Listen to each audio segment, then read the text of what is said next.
Qu'est-ce que les gens semblent aimer autant que les concours de chant? Que pensez-vous des comédies musicales jukebox ou des films avec des personnages anthropomorphes attachants? Eh bien, Illumination a réussi à combiner les trois dans une seule franchise cinématographique qui peut se résumer en un mot: Sing. Avec la sortie du deuxième opus au cinéma, nous avons décidé d'analyser les personnages de Sing et Sing 2 pour voir qui est pur et bon et qui est aussi agréable qu'une fausse note. Je suis Kyle de Wicked Binge et voici les personnages de Sing et Sing 2 du meilleur au pire. Comme toujours, nous commencerons par nos personnages les plus purs et nobles avant de descendre dans le classement. Ces personnages qui sont les gentils. Mina mérite aisément notre médaille d'or de bonté. Même si ses incroyables talents de chanteuse sont restés un mystère, pour la plupart à cause de sa peur de la scène, son grand cœur était évident dès le début. C'est une fille incroyablement gentille et douce, et on la voit toujours être amicale et bienveillante envers les autres. Elle prépare souvent des douceurs pour remonter le moral des autres, comme avec Buster. En parlant de Buster, bien qu'elle ait voulu tenter une autre audition, Mina est toujours prête à se proposer comme régisseuse lorsque Buster le lui demande. Au point culminant du premier film, le talent de Mina comme chanteuse, sa volonté ainsi que l'encouragement qu'elle apporte à Buster permettent à la troupe de réussir leur spectacle. Bien qu'elle ne soit peut-être pas héroïque au sens traditionnel, Mina est sans aucun doute la plus pure de tout le casting de Sing. Pour cette raison, nous avons estimé que nous devions lui accorder la première place. Nous décernons la médaille d'argent du bien à Rosita. Bien qu'elle ait initialement rêvé d'être chanteuse, elle a abandonné ce rêve afin d'être une épouse dévouée et la mère de 25 petits cochons. Ainsi, nous voyons que Rosita est une travailleuse incroyablement acharnée. Et même si elle abandonne ses tâches ménagères pour participer au spectacle, elle prend d'abord soin de créer une machine pour s'occuper de sa famille. Bien sûr, la machine tombe en panne, mais ce n'était pas dû à Rosita. Rosita semble aussi jouer le rôle de la maman de l'équipe, comme lorsqu'elle essaie de réconforter Ash après sa rupture. Son geste le plus héroïque fut de sauver Buster dans le climax du deuxième film, surmontant sa peur du vide pour éviter qu'il ne soit blessé. Oui, Rosita peut aussi être très courageuse. Pour tout son travail acharné, elle mérite une place élevée dans notre classement.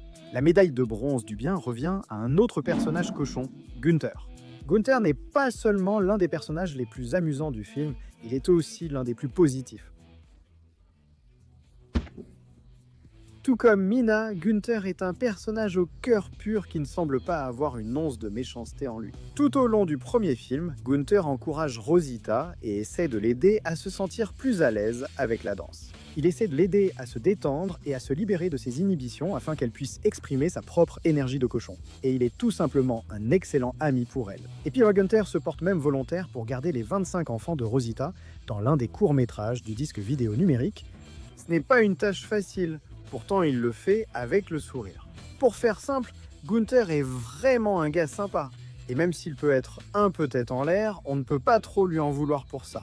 Puis il y a la chanteuse punk à la coiffure hérissée, Ash. Il aurait été trop facile de faire d'Ash quelqu'un de distante ou quelqu'un qui se croit trop cool pour traîner avec ou aider ses concurrents. Heureusement, Ash a bon fond sous ses épines. Certains la disent en lunatique. Pourtant, elle reste aussi joueuse d'équipe que les autres. Elle encourage Buster à monter le spectacle, même quand tout semble perdu. Et même après être devenue solo, Ash n'oublie jamais ses amis. Elle a vraiment l'occasion de briller dans le deuxième film grâce à ses scènes avec Calloway. Sa compréhension et son soutien. Alors que beaucoup de personnages adolescents pourraient tomber dans le cliché d'être méchants et sarcastiques, Ash, heureusement, n'est jamais victime de ces écueils. Passons à Eddie Noodleman. Eddie est le meilleur ami de Buster, et même s'il doute parfois de ses plans, il reste toujours à ses côtés. Bien qu'il puisse être extrêmement paresseux parfois, à cause de sa vie de luxe, Eddie ne faillit jamais vraiment quand il s'agit d'être l'ami de Buster. Il offre à Buster un endroit où loger, et lorsque Buster est obligé de commencer à laver des voitures pour gagner sa vie, Eddie se porte volontaire pour les sécher, ce qui était vraiment gentil. Allez, tu laves, je conduis. Plus tard, lorsque Mina décide qu'elle veut participer au spectacle, c'est Eddie qui prend la relève en tant que machiniste et aide à organiser le spectacle de la bande. Ce n'est peut-être pas un artiste, mais il reste génial. Ensuite, il y a l'assistante âgée de Buster, Mademoiselle Crowley. Correspondant au stéréotype de la vieille dame excentrique, Mademoiselle Crowley peut être un peu écervelée, et aussi assez maladroite. Mais même si c'est son erreur qui fait que le prospectus annonce 100 000 dollars au lieu de seulement 1000, c'était vraiment un accident et elle s'en excuse énormément. Bien qu'elle ne partage pas les passions de Buster, Crowley fait tout pour l'aider. Cela montre à quel point elle est loyale envers Buster, restant à ses côtés avec joie, même après la destruction du théâtre Moon. Crowley consacre aussi du temps à apprendre le piano à Johnny, même si cela lui prend des heures de son temps libre. Bien qu'elle soit parfois vue comme un handicap à cause de ses erreurs, en personnalité et moralité, elle reste l'une des meilleures employées que Buster puisse espérer. Nous arrivons maintenant à un autre des nouveaux personnages, Nushi. C'est une lynx débrouillarde et une danseuse incroyable. Il n'est donc pas surprenant que Johnny lui demande de l'aide. Bien qu'elle le trouve d'abord bizarre, elle accepte rapidement de devenir la coach de Johnny et fait preuve de patience et de gentillesse en l'enseignant. Lors de la grande performance de Johnny, c'est elle qui l'encourage à continuer alors qu'il semble sur le point d'échouer. C'est une amie très présente et formidable. Parlons maintenant de Johnny, que nous allons classer ensuite. Johnny, issu d'une famille de gangsters, est au fond un garçon bien. Il n'a aucun intérêt pour le crime, et bien qu'il soit un gorille, il est doux et gentil, mais un peu maladroit. Cependant, Johnny peut parfois être très imprudent, provoquant même un énorme carambolage. Il a également failli voler l'argent du prix dans le premier film, mais s'est arrêté en apprenant que Buster croyait en son potentiel. Bien qu'il ait prévu d'utiliser l'argent volé pour faire sortir son père de prison, ce n'était quand même pas un grand moment pour lui. Mais même avec ses défauts évidents, la bonté de Johnny parvient tout de même à ressortir. Ensuite, un autre nouveau personnage apparaît, la légende du rock, Clay Calloway. Ancienne légende du rock, Clay s'est isolé du reste du monde après la mort de sa femme bien-aimée. Ainsi, Clay peut parfois paraître bourru, asocial et même hostile. Cependant, il n'en arrive jamais vraiment au point d'être un vrai salaud, même s'il lui arrive parfois de s'emporter contre les autres. Il prend finalement à cœur les paroles de Ash et aide le groupe pour leur spectacle, montrant son altruisme. Il encourage même Buster à ne pas s'enfuir, pas mal pour une vieille rockstar. Pour conclure le niveau des bons personnages, nous arrivons enfin au koala qui a tout commencé, Buster Moon. Malgré tout son optimisme et ses encouragements, Buster peut aussi se montrer un peu sournois, irréfléchi et pas vraiment honnête. Il a la mauvaise habitude de promettre plus qu'il ne peut tenir. Une habitude qu'il garde dans la suite lorsqu'il promet d'avoir Calloway dans son spectacle avant même de lui avoir parlé. Buster peut aussi se montrer un peu insistant avec ses artistes, leur demandant d'apprendre une nouvelle compétence ou de les pousser vers un certain genre musical. Bingo, princesse Popstar. À noter aussi qu'il a volé de l'électricité pour son théâtre dans le premier film, et même si l'erreur sur le flyer n'était pas de sa faute, il a continué de mentir à ce sujet. Donc oui, Buster n'est vraiment pas le gars le plus honnête. Cependant, il est gentil et encourageant envers ses artistes et ses employés, et en général, il a plutôt bon cœur que mauvais. Il pourrait être plus moral, mais Buster reste tout de même dans notre catégorie des bons. Maintenant que ces personnages sont écartés, il est temps de nous concentrer sur nos personnages plus neutres, alors que nous entrons dans notre zone grise. Nous commençons ce niveau avec Nana Noodleman. C'est la grand-mère d'Eddie et une chanteuse talentueuse qui a inspiré Buster durant ses années de gloire. Elle est un peu snob et distante, et il en faut beaucoup pour l'impressionner. Nana a cependant toujours un cœur sous toute cette laine. Buster a mis du temps à gagner son respect, mais elle le lui a accordé après avoir été impressionnée par lui et ses chanteurs. Ensuite, la Nana achète le théâtre, permettant à Buster de réaliser son rêve. Nous voyons aussi Nana soutenir Buster, l'encourageant après le refus de lui et sa troupe par un agent artistique. Bien qu'elle se soit montrée plus gentille par la suite, ses nombreuses insultes envers son neveu et son comportement durant la majeure partie du premier film justifiant sa place dans la catégorie grise. Puis vient Suki, la recruteuse de talent de Crystal Entertainment. Elle commence comme une agente artistique typique, assez arrogante, allant même jusqu'à quitter le spectacle de Buster avant le deuxième acte, leur disant qu'ils ne sont pas assez bons. Mais dès que l'équipe collabore avec Crystal Entertainment, Suki s'adoucit nettement. Elle libère aussi Buster du placard après que Jimmy les ait enfermés et lui conseille de quitter Red Shore City au plus vite. À la fin, on voit Suki soutenir Buster et ses artistes, les aidant réellement dans leurs efforts pour obtenir plus de représentation dans les grands théâtres. Même si elle était d'abord méprisante, Il était agréable de voir Suki devenir une alliée. Réussissant à se classer un peu plus haut que ce que nous aurions pensé, vient ensuite Porsche Crystal. Comme son nom l'indique, elle est la fille de Jimmy Crystal que nous évoquerons bientôt. Elle commence comme une starlette un peu trop enthousiaste et peut parfois être une vraie diva. C'est aussi la crise de Porsche qui croit avoir été renvoyée qui met la vie de Buster en danger. Cependant, on ne peut pas entièrement blâmer Porsche pour cela, car c'était une erreur de sa part et elle n'a jamais demandé à son père de se venger de Buster pour elle. Heureusement, elle pardonne aussi facilement et est plus qu'heureuse de rejoindre le spectacle lors du climax du film. Il s'avère qu'elle n'est pas aussi une princesse gâtée que nous le pensions. Étonnamment, c'est ici que nous trouvons le père de Johnny, Big Daddy. C'est un chef de gang de guérilla. Et même s'il est évidemment un criminel, nous pensons qu'il n'en fait pas assez pour être considéré comme maléfique, car Big Daddy et son gang se contenteront principalement de braquage de banque. Il peut tout de même se montrer assez sévère, voire dur envers Johnny, même s'il tient toujours à lui et ne cherche pas forcément à être méchant.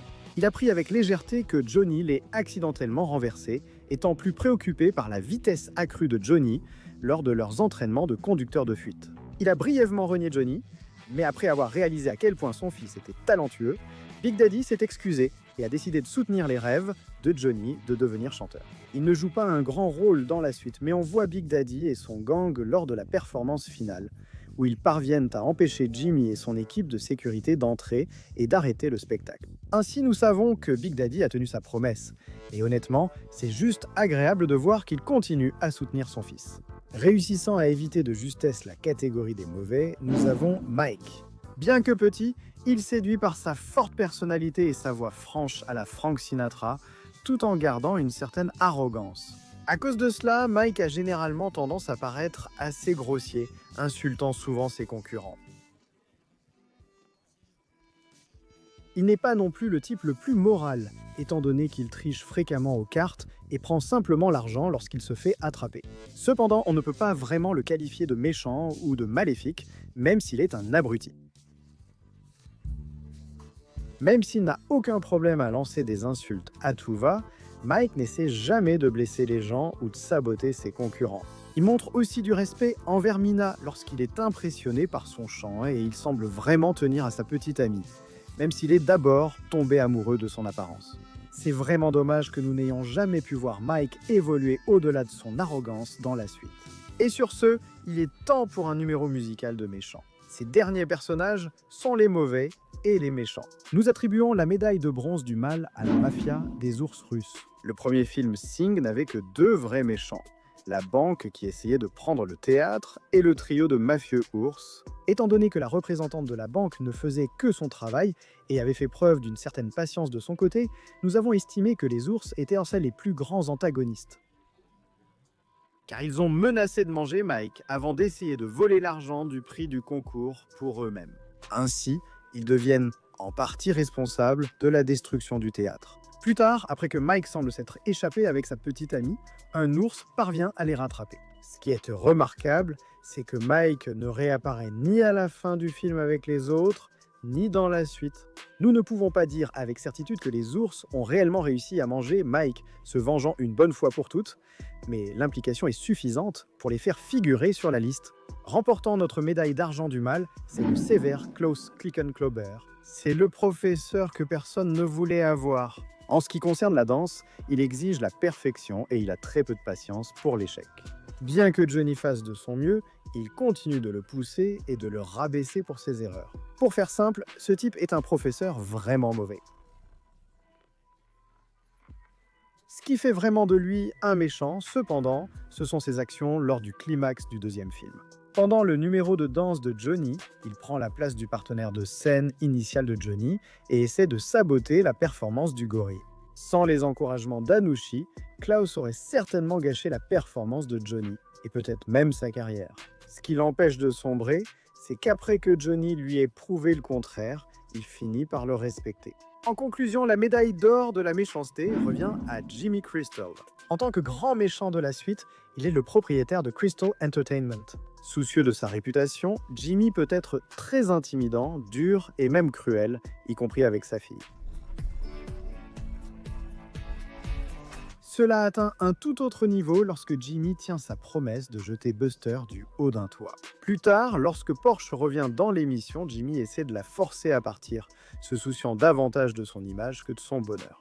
Jimmy tente alors une dernière fois de tuer Buster avant d'être arrêté à la fin du film. Pour faire simple, Jimmy est impitoyable et n'a pratiquement aucune qualité positive. Il n'a même pas de bonne excuse pour s'en prendre à Buster, contrairement aux Bears avec Mike. Toutes ces qualités faisaient de lui le candidat idéal au tir de personnage le plus maléfique de Sing. Dites-nous en commentaire si vous validez notre classement et ce que vous voulez voir ensuite. Activez la cloche de notification et regardez notre playlist Du bon au mal, où nous analysons la moralité des personnages de vos dessins animés, séries et films préférés. Mais surtout, restez malicieux.